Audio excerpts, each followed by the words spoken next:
había preparado algo para decir y lo voy a decir, pero en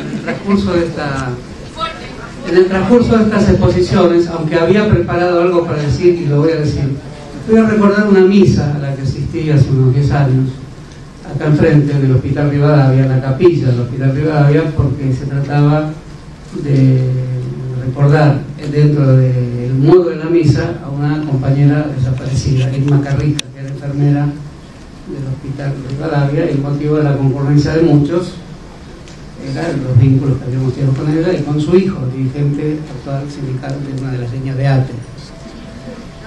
Micrófono. Una misa a la que asistí en nombre de una compañera desaparecida fue el motivo para que el sacerdote que la diera la mencionó una sola vez por el nombre y dijera: esa señora equivocada. Sí, no hagamos como, es reprobable absolutamente, pero era un joven sacerdote, y era un joven sacerdote de esta iglesia, y era un joven sacerdote que había sido educado en la estructura política de la iglesia de la represión. No lo culpo exactamente a él, no digo que quiso castigar a los asistentes de una misa, no es la actitud de un sacerdote que quiere hacer lo que se llama una celebración y que está envuelto en lo que la iglesia denomina el misterio de la misa, es decir, invocar un cuerpo que son 3 cuerpos: el Espíritu Santo, el Padre y el Hijo. Entonces la estructura de la iglesia es, desde ese punto de vista, complejísima. La estructura moral de ese padre era de bajísimo nivel, pero ese bajísimo nivel convive con una estructura litúrgica complejísima. A la salida le dije a Héctor Carrica, el compañero con el cual estábamos: ¿cómo se te ocurrió hacer una misa aquí?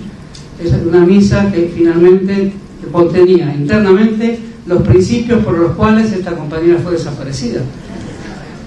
Esto está estudiado muy bien en un libro que quiero recomendar, que se llama El mito de la nación católica, Argentina, el mito de la nación católica, de Loris Sanata, que es un gran investigador italiano. Se permite decir cosas que muchos, por temor, salvo Berbisky, aquí no dicen. Esas cosas que dice Sanata están dichas en el más puro estilo académico, es el más alto académico italiano que estudia el Vaticano, a la Iglesia de todo el mundo. Y las conclusiones de Loris Sanata, que se tienen con Z, son muy refinadas y son muy desoladoras para Argentina. Yo, cuando las leí por primera vez, tampoco las creí, porque pienso del movimiento social argentino, que no está enteramente tomado por la reproducción de las consignas vinculadas a la sustentación del papel de la estructura papal y eclesiástica de Argentina, porque conocíamos y aún de algún modo sostenemos que hay historias internas en cualquier institución. En la Iglesia argentina no es lo mismo a Valentín Gómez, que hay una calle importante en Almagro, que fue uno de los sacerdotes fundadores de la Universidad de Buenos Aires, por otro lado, que estuvo en el concilio que determinó el fusilamiento de Dorrego, que el padre Mujica, que rondó alrededor de una idea que desmerece un poco la cuestión de que la Argentina está envuelta de una manera paralizante en el mito de la nación católica, que es la idea de Loris Sanata, no dicha de la manera vulgar que la digo yo, sino con un estudio muy profundo que vale la pena leer. En el caso del padre Mujica, quiero decir que su concepción era la de la religiosidad popular, la veía como poseedora de otro don, la veía como poseedora del don del cambio social, de una iglesia que cuando debía tomar la vida revolucionaria podía secularizar algunos temas, pero esencialmente era una teología política popular. Esta posición de Carlos Mujica tenía una leve diferencia con las posiciones del tercermundismo católico que llevaba adelante un cura peruano que era más intelectual que Mujica, sin ser más sensible que Mujica, y los dos tenían buena relación, que era Gustavo Gutiérrez. Gustavo Gutiérrez era un lector del marxismo de la época, o sea, de Althusser, y se le había ocurrido que la fe era una manifestación de la praxis. Ahí teníamos en América Latina la máxima conjunción entre religiosidad popular y una estructura de acción que provenía del análisis marxista. Eso era Gustavo Gutiérrez, que severas dificultades con su iglesia. Mujica tuvo muchas más severas dificultades, pero su concepto era, si se quiere, más leve desde el punto de vista teórico y más profundo desde el punto de vista del reconocimiento hacia un progresismo evidente del mito de la nación católica. Ahora, ese mito de la nación católica estuvo también en un debate de tipo de decisión en los años 70. Quiero anticipar una pequeña tesis, que con el nombramiento de Bergoglio se termina una larga discusión en la Argentina, y me apresuro a decir, se termina hacia el lado de las derechas constitutivas de la estructura mundial del capitalismo y del retroceso de la vida popular en los pueblos de Latinoamérica. Y voy a decir por qué me parece que se termina un largo arco histórico que comienza en los grandes debates del 73, dentro y fuera del peronismo, pero sobre todo en el peronismo. Algunos de cuyos sectores dicen no, que hay un papa peronista. Esta expresión tiene una historia en el mito de la nación católica argentina. Como nombré los trabajos de Lori Sanata, quiero nombrar los trabajos de Horacio Berbisky, que dedicó años de su vida a hacer 4 volúmenes importantísimos de la historia de la Iglesia Católica como una estructura que se basa en algo muy parecido a la misa que yo presencié, porque muchos hemos presenciado esas misas. Es una misa, como el sacerdote va a tener las manos ensangrentadas. Pero eso está teorizado en la Iglesia. Por supuesto será la Iglesia de la ultraderecha, la Iglesia del Opus Dei, la Iglesia por ejemplo, de Joseph de Maistre, que fue el gran teórico de la reacción de la Iglesia frente a la Revolución Francesa. La salvación es por la sangre, dice Joseph de Maistre. Y todos los pastores de la Iglesia que tomaron a Joseph de Maistre, que en la Argentina son muchos, el que hablaba un poco antes del golpe de Estado, no me acuerdo cómo se llama, el capellán de las Fuerzas Armadas, Bonamí, la salvación es por la sangre. De algún modo ese joven capellán de la iglesia de un hospital, de una pobre capilla de un hospital, que dice, esta señora algo habrá hecho, dice. Ir a la misa que tenía que recibir a un hermano en la sangre de la catolicidad. Y sin embargo festejaba que un Estado amparado por la Iglesia haya derramado esa sangre. Esa es una cuestión fundamental. ¿Cómo se mató en Argentina? No es fácil matar, nunca es fácil matar, ni siquiera para un pobre asesino a sueldo que entra en un kiosco y mata a una pobre chica. No es fácil matar, hay muchos azares en la muerte. Pero hay una forma de matar precisa y casi científica: estar protegido por la Iglesia. Y quien protegió mejor a los asesinos fue la Iglesia argentina. De eso es documento. Hay aviadores que bajaban de los aviones y se confesaban. Hay curas que confesaron a aviadores argentinos que quedaron cuerpos armados. Esa es una parte de la Iglesia. Contra esa parte de la Iglesia lucharon muchas otras iglesias. El catolicismo es una idea muy fuerte, es una idea de redención, una idea de reconstitución del alma después de la muerte, de la eternidad, del sacrificio, no del sacrificio por la sangre, como dijeron las derechas, sino un sacrificio comunitario que ennoblece una comunidad, que fortalece así sus vínculos humanísticos. Esa iglesia también existe, pero siempre fue sofocada y también muerta. ¿Quién mató a Mujica? No es un episodio claro de la historia argentina, muchos nos confundimos.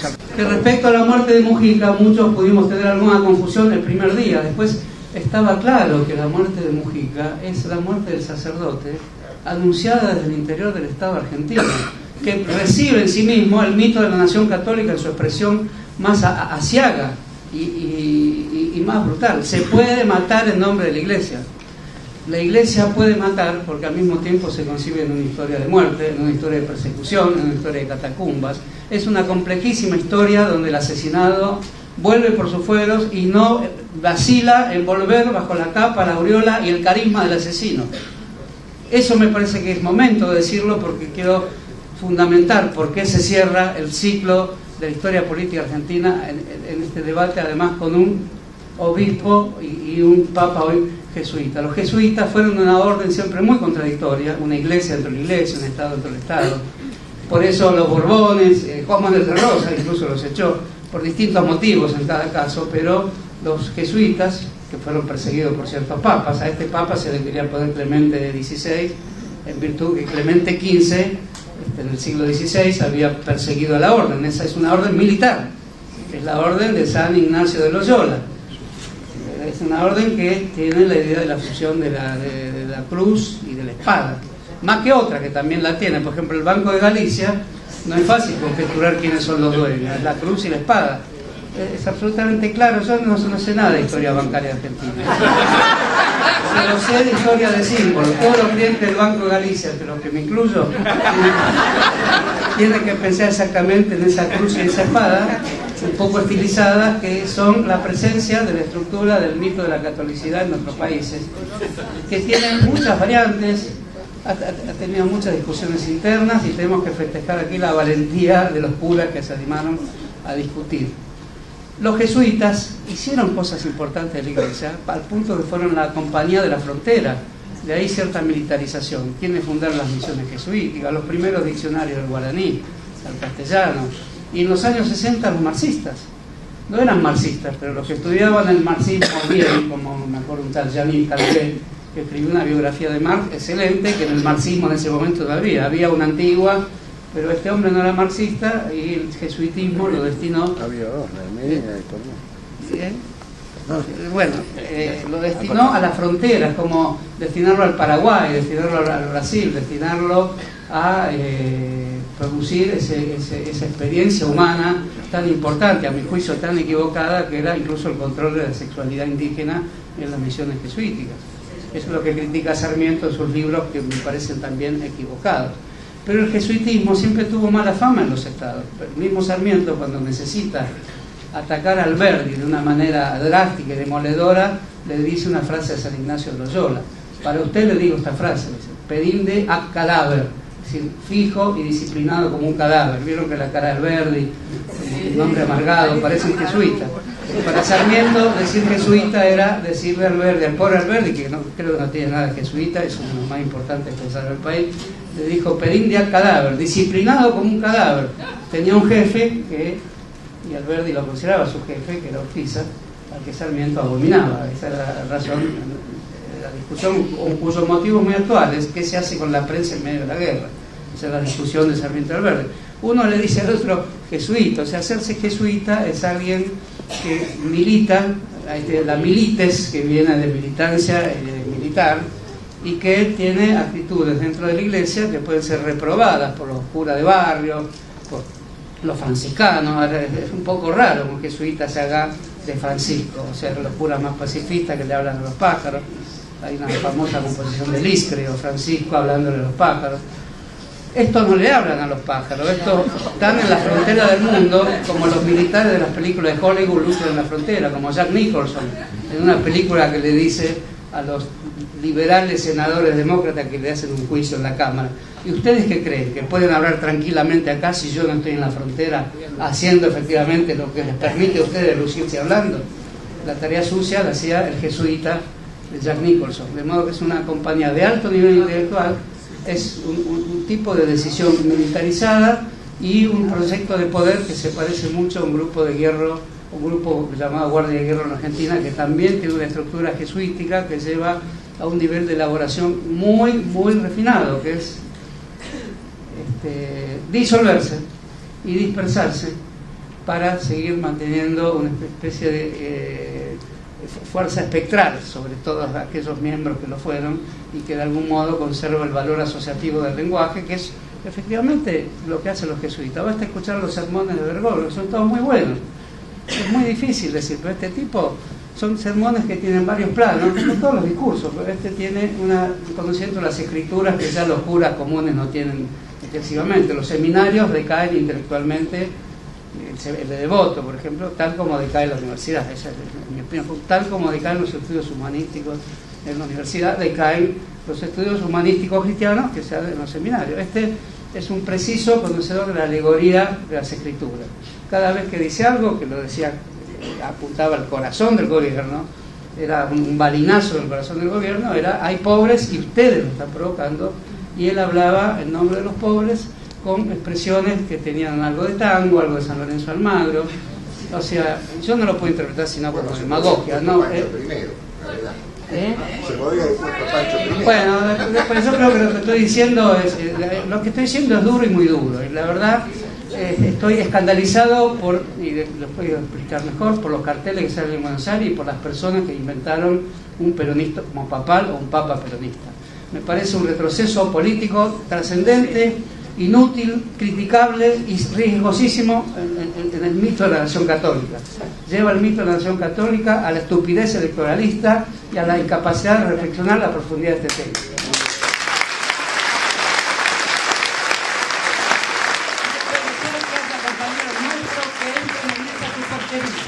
No puede ser.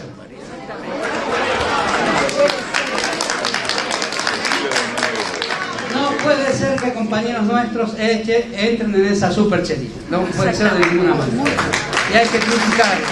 Y si quieren que vengan acá, como algunos de ellos han venido, a discutir efectivamente qué significa en la historia argentina esto que han hecho, y yo creo que se puede decir qué significa. Es el fin de aquella polémica, porque había, dije Guardia de Hierro, y no lo digo peyorativamente para nada, eran compañeros basados también en una estructura jesuítica, de órdenes y de fuerte mimetización, porque el jesuitismo, como Guardia de Hierro, y de algún modo como el lacanismo, Lacan disuelve por temas también de estructura lingüística, disuelve la escuela por la misma época en que Guardia de Hierro disuelve su asociación con el mismo propósito de demostrar la validez asociativa de la metáfora, la metonimia, la sinódica, es decir, las grandes palabras.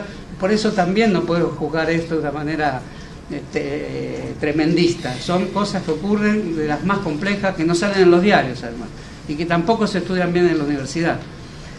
El otro sector, que era el sector de montoneros, de FAP, etcétera, de FAP menos, porque Guardia de Hierro se mimetiza con FAP en algún momento, que era de la lucha armada, venía también de otro cristianismo, venía del Cristo Obrero en Córdoba, venía de la idea sacrificial del militante cristiano, que es una idea sacrificial que se prueba con obras, pero esas obras no son el pragmatismo de cierta iglesia capitalista, los orígenes del capitalismo, sino hechos armados cuya validez era menos ideológica que la capacidad de sacrificio del creyente. Muchos compañeros que forman parte de Carta Abierta tuvieron y siguen teniendo esa visión cristiana de tipo sacrificial, que no llegó a la militancia sacrificial, por suerte, que en los países orientales tienen las organizaciones, algunas avaladas y otras no, por los estados orientales o árabes. De alguna manera, la idea de teología política estaba también presente ahí. Había un dato sacrificial. Y el modo de conmemorar esos heroísmos y esos militantes muertos tenía mucho de cristiano. Primero porque eran cristianos. Recuerden que todo el episodio que envuelve a Aramburgo se hace en nombre de una justicia cristiana, puesto que se era cristiano. Y mucho después, cuando en esas organizaciones entró el marxismo, entró de una manera formalista, no demasiado profunda, pero dentro del cuadro que habían anunciado grandes escritores cristianos como García Lorca en su revista El Cristianismo y Revolución, que era la famosa confluencia que el Concilio Vaticano II había permitido, aunque no anunciado, entre marxistas y cristianos. Así que escribieron muchos artículos interesantes en ese sentido, de modo que teníamos dos betas en la Argentina, y esas dos betas Perón creyó por algún momento, porque se creía inspirado humorísticamente. Perón era un gran humorista criollo, que decía que iba a bendecir a todos urbi et orbi, es una expresión clásica del Vaticano, que hoy la hace con más éxito Bergoglio que lo que lo hizo Perón en su momento, porque Ezeiza impidió el orbi et orbi, y en Ezeiza había grupos que tenían el cristianismo, el peronismo cristiano por un lado, el Papa peronista por un lado, estaban en el palco de Ezeiza, y por otro lado había el cristianismo sacrificial, que había elaborado una gran leyenda reparadora para la Argentina con elementos marxistas, sociopolíticos tomados del marxismo y una heterogénea cantidad de elementos que hizo a la dicha de una época que terminó trágicamente. Perón decidió no bendecir más orbi et orbi, esa frase la usaba con Q. La correspondencia con John William Q está lleno de expresiones un poco equívocas, un poco graciosas, con el guiño acostumbrado de Perón: yo bendigo, soy como el Padre Eterno, urbi et orbi. De modo que a partir del fracaso de ese urbi et orbi de Perón, que fue sin duda un fracaso, en algún momento se veía en Perón el drama de no haber, que no era un cristiano Perón de ninguna manera, y hay que ver si todo el peronismo, porque no cualquier movimiento que una iglesia en algún país, de modo que y no cualquier filósofo existencialista, como Germán Sota justifica la quema iglesia. Yo personalmente no la justifico. Mazzotta llegó a escribir, por eso ese grupo de psicoanalistas iniciantes de la Argentina le interesa el lado equívoco, bastardo, decían ellos, del peronismo, hereje. Decía, hicieron a quemar iglesias, estaban equivocados en su manera de tener razón. Es una frase de Germán Sota, observando ahí que había algo que haría reaccionar al pueblo argentino en relación a una cuestión crucial, que era la cuestión en qué uno cree y cuáles son las divinidades que están en la conciencia de uno. Entonces, siguiendo con una pequeña historia para terminar, Me parece que en este momento Bergoglio, que tenía cierto compromiso con la organización que más se parecía a la estructura jesuítica, que era una estructura de interpretación de metáforas, de interpretación del jefe, una estructura del interior de otra institución. No hay muchas estructuras así. Por ejemplo, Carta Abierta es una estructura asamblearia, tiene una coordinación y no está dentro de otra institución calcándola. Carta Abierta no calca el modelo de la institución. Los jesuitas calcan desde adentro, hay una mímesis interna, calcan a la Iglesia, calcan la historia de la Iglesia con una vida intelectual elevada y sin desmentir el hecho que la sangre es reparadora, incluso usada por los mismos miembros de la Iglesia, que además Loyola era un capitán del ejército español. De modo que ahí tenemos una institución que está a la espera. Guardia de Hierro lo mismo, estaba a la espera dentro del peronismo, calcaba el peronismo, tiene una mímesis. Su peronismo de Perón era que Perón era un hueco. Hoy no vacilaríamos en decir un significante vacío, como dijo después el estructuralismo. El estructuralismo hasta entonces estaba en el padre Gutiérrez, que quiso poner el estructuralismo en la Iglesia y podía estar perfectamente en esa interpretación jesuítica. En esta organización de tipo mímesis, la espera era la muerte de Perón pacífica. Era un grupo que leía Shakespeare y leía textos que hoy ya no se leen, también un grupo de alta educación política y cultural, y que les gustaba hablar como habla el Bergoglio, con palabras tomadas de la calle, de la cervecería, del bar de la esquina. ¿Vieron Bergoglio ayer lo que dijo? Si esto pues, se puede convertir en una ONG de la piedad. En cambio, tenemos que ser la organización que va caminando hacia Cristo. Esa es una concepción. Y termina diciendo, porque si no, así la cosa no va. Esa expresión es de Buenos Aires. Es la misma de sus homilías, un alto nivel en las escrituras y alguna expresión no chula, no grosera, pero del habla coloquial del habitante de Buenos Aires, que no lo hizo ni Monseñor Aramburu, ni Cuarrachino, ninguno de esos que estaban encerrados en su aparatología que impedía realmente, y que a la gente, bueno, yo... Ratzinger es un hombre muy interesante, de derecha, pero Ratzinger, si leen la discusión con Habermas, el gran teórico del republicanismo liberal, Ratzinger es más interesante porque tenía una idea medio espinosista del mundo. Cristo era una estructura del mundo y la naturaleza, decía Ratzinger, que es más o menos Spinoza, y era un tipo de intelectual que no venía del jesuitismo y que no tenía el manejo político. Ratzinger, el alemán, no iba a decir, y la cosa así no va. Eso viene de Italia, viene de la Argentina. Yo no me voy a engañar por una persona. ¿Cuántas personas pasaron por tu vida que eran Freud y Crápula y que hablaban correcto, lufardo que no? ¿No vieron viajar en el subte de Roma? ¿Qué viajan en el subte de Roma? A ver, como decía Marx de no sé quién. Y Rodus, Ixalta, uno que dijo, yo salté 8 metros acá, no me vio en este barrio saltar 8 metros. En Rodas, salté en el paso de Rodas, y Marx toma esa expresión diciendo que otro le respondió, y Rodus, Ixalta, acá está Rodas, saltá aquí los 8 metros, en vez de saltar en Rodas. Bueno, que salte allá a ver cuántos viajes de subte va a hacer ahí, si va a tomar el colectivo 12 como tomaba el Chacho, porque creo que realmente fue el único político argentino que tomó sinceramente un colectivo. ¿Qué te parece? Yo vivía cerca de la casa de él y lo encontraba siempre antes de que salieran los diarios. Vaya a saber qué pensó, pero efectivamente no tenía coche, tomaba colectivo, como hacía yo, y nos encontrábamos muchas veces en colectivo, tomado la misma manija, con los diarios envueltos, que era viajar parado y leyendo el diario. No creo que sea, no confundamos a ese Bergoglio con el muchacho Chávez de aquel. Checho Álvarez. ¿Por qué? Porque el Chacho, de las personas que yo conozco en Argentina que hablaron con Chávez, y eso lo presencié yo en una charla de Chacho con Chávez, era alguien al que Chávez le tenía una dosis de cariño tan enorme que todos los que piensan acá más o menos el Chacho se asombrarían como lo quería el Chacho a Chávez. Así que también quiero decir esto porque yo lo presencié personalmente. Chávez al Chacho. Y viceversa.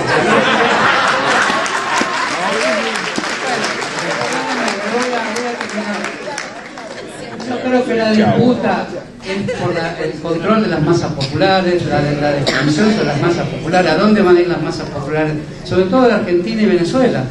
Quizás Brasil también es un país muy católico, pero con la diferencia que con una mezcla de religiosidades que están unas incorporadas a otras de una manera maravillosa que no ocurre en ningún otro lugar del mundo. Pero Venezuela y Argentina es un problema, por más que se ocupe de la pedofilia, palabra terrible. Lo que tendría que hacer es llamar a un concilio para instalar el celibato, para el fin del celibato. Tendría que hacer eso. Finalmente, si quiere hacer algo en serio, que declare el fin del celibato del sacerdocio, y ahí va a tener una respuesta en todo el mundo que dice espera. Salvo que se lo hicieron los protestantes. La iglesia no es cualquier cosa, todavía hay guerras sordas con los protestantes, y también puede ser que diga cosas sobre Malvinas que formen parte de este intento, que es un vasto proyecto de desviar a las masas populares de la Argentina y en general de todos los lugares donde ocurran procesos de las masas populares que no estén controlados por la iglesia. Entonces, un proceso de control que estaba un poco latente en el grupo Guardia-Hierro, que era un grupo muy activo, muy movedizo. En su momento tuvo una visión simpatizante hacia Macera, que también tenía esta idea. Las masas populares no pueden ser un campo de reivindicaciones profundas que alteren incluso las formas de dominio tradicionales también de la iglesia. Entonces, esta forma de volver a las clases populares, diciendo que paga su hotel y demás, que son hechos profundos, que son hechos mínimos, que no importa qué hotel pagamos nosotros, pero el Papa paga un hotel ante 1.200.000 fieles. Entonces, ese es un hecho de construcción simbólica que Bergoglio sabe hacer bien. Como Bergoglio lo sabe hacer muy bien, y Francisco I hereda lo muy bien que sabe hacer Bergoglio. No sé si va a heredar todo o mucho, pero son dos personas y una al mismo tiempo, va a ser difícil pensarlo. Yo creo que la presencia de Bergoglio, más allá de su actitud ante la dictadura, que no desprecio analizarla, como lo hace Bergoglio de ninguna manera, pero no pondría solo este elemento, pondría un elemento más ligado a la historia nacional de los últimos 40 años. De algún modo, en estos meses, y peor con el cartel del Papa peronista, que me parece un ataque profundo y torpe. No sé si quiero decir una táctica para que no perturbe las elecciones. ¿Qué táctica puede ser esa? ¿Qué otra cosa podemos hacer más allá de sostener las mejores cosas que hizo este gobierno, que analizar en profundidad qué significa esta vuelta de campana de la historia argentina, con un hombre que estaba en un tipo de catolicismo mimético con la estructura de la iglesia, que por primera vez llega a un jesuita, y con un grupo político que también tenía, aunque no era un grupo que se llamaba cristiano, tenía todas las, en términos muy seculares, tenía todo el lenguaje de un estado místico que, a diferencia de la visión nazi, no confiaba tanto en el Estado sino en el pueblo. Hay un análisis muy interesante de Hannah Arendt en el origen del totalitarismo, donde diferencia nazismo y fascismo. El nazismo es el Estado, el fascismo es el pueblo, y es la movilización del pueblo. Estos grupos eran la movilización del pueblo con ciertos envases de una cristiandad fusionada con el peronismo en el mito de la nación católica. Y el otro sector, que de algún modo perdió, muchos se reacomodaron. Hay un espectáculo un poco penoso para mí. Muchos derrotados que combatieron el poder de Perón cantando la marcha de Perón, sin embargo, ellos se hicieron más peronistas que el peronismo también. Eso pasó, a Aurelio no le gusta que lo diga, pero eso pasó porque esas cosas pasan por las personas que tienen conciencias movedizas también, ¿no? Por eso no culpa a nadie, aunque la noción de culpa bien cristiana está presente en todos nosotros. De modo que aquí hay un sector que dirimió la polémica por el control de las masas, por decirlo más generosamente. ¿Quién hace de las masas populares, de los que sufren más, de los pueblos, de las autonomías comunitarias de los pueblos, quién tiene la capacidad de trazar el mejor camino de transformación para esos pueblos? En el 73 se sabe que todas las batallas tenían que ver con eso, y ahí quedó como algo irresoluto, que quedó el terrorismo militar que abarcó a todos, y después quedó el alfonsinismo, que no estaba en condiciones de intervenir en esta cuestión, y el kirchnerismo, que estaba en condiciones de intervenir en esta cuestión, y que interviene sin haber sus miembros principales haber actuado directamente en esa época, porque actuaron indirectamente. Toman poniendo nombres de la plaza, nombres de personas, yendo a conmemoraciones, escriben el nombre de Cámpora. Escribir el nombre de Cámpora es muy preciso acá. Quería decir, estamos con aquellos que perdieron aquella polémica y tenemos que resurgir en otras condiciones, en un mundo absolutamente novedoso y que no exige ya aquellos métodos de lucha, que incluso pueden criticarse, pero que exigen una memoria. Y esa memoria es la que hoy va a ser atacada sin la menor duda, incluso por personas que están dentro de esa memoria, que pagaron un dinero para poner esos afiches en la ciudad de Buenos Aires, que son vergonzosos, y que después lo dicen también en los medios de comunicación, y lo dicen muy tranquilos, porque también hay algo, Retomo lo que dijo Lido, porque hay algo que también hace que los cristianos existan y piensan que pueden sacar conclusiones cristianas de los padecimientos políticos del país y además de las elecciones, de la sucesión presidencial, y eso no puede ser. No puede ser, por lo menos con el concepto de un papa peronista, que vamos a tener algo que nunca le pasó a Perón. Va a definir Orbi et Orbi a todo el mundo del Vaticano, y va a estar Carrió, va a estar de Narváez, va a estar Solana, Macri, va a estar Mariotto, los genocidas, que a lo mejor los más entusiastas irán con la bandera del Vaticano, y los bendecirá a todos. Eso puede ser la Argentina, conmemorar eso, como si fuera un campeonato de fútbol. El Urbi et Orbi aquí, el Orbi et Orbi no, que es bendecir la ciudad y el mundo, no corresponde que lo critiquemos y que sin duda tengamos una actitud de estudio de lo que es el Vaticano, el jesuitismo. Apenas resumí una historia que es complejísima para la humanidad, y que podamos debatir en el seno, miren lo que le digo, en el seno de la cristiandad, como cristianos o no. Yo no lo soy, pero tampoco sé bien lo que soy. ¿Sí? Que saben que es bien cristiano, quizás tenga más razones para compartir mejor si al mismo tiempo acepta esto. Y al mismo tiempo señalar qué es la compañía de Jesús, y señalar también los estilos Bergoglio, los conocemos bien, son estilos demagógicos, son absolutamente demagógicos, que por la magnificencia del Vaticano, ¿quién no vio en el Vaticano a Bellini, a Miguel Ángel? Custodian los tesoros de la humanidad también, entonces no es cualquier cosa el Vaticano. Y si alguien dice voy a usar una mitra más chiquita y una cruz que en vez de oro sea de plata, aunque el nombre de la plata se explotó y se mató a millones de indígenas en Potosí, no veo que cambie mucho el oro por la plata, pero de todas maneras uno dice, bueno, bajó un cambio, y seguro que va a decir esa expresión, bajé un cambio. Seguro, ¿por qué? Porque es un papa argentino, nacional y popular. Compañeros queridos, vamos a enfrentar con madurez esta difícil circunstancia de Argentina. Se cerró un ciclo histórico y no se sabía quién había ganado la gran batalla cultural. Ahora, por estos días, ya sabemos, lo pone La Nación en la tapa y algunos de nuestros compañeros dicen, ¡qué suerte! Esto no puede ser.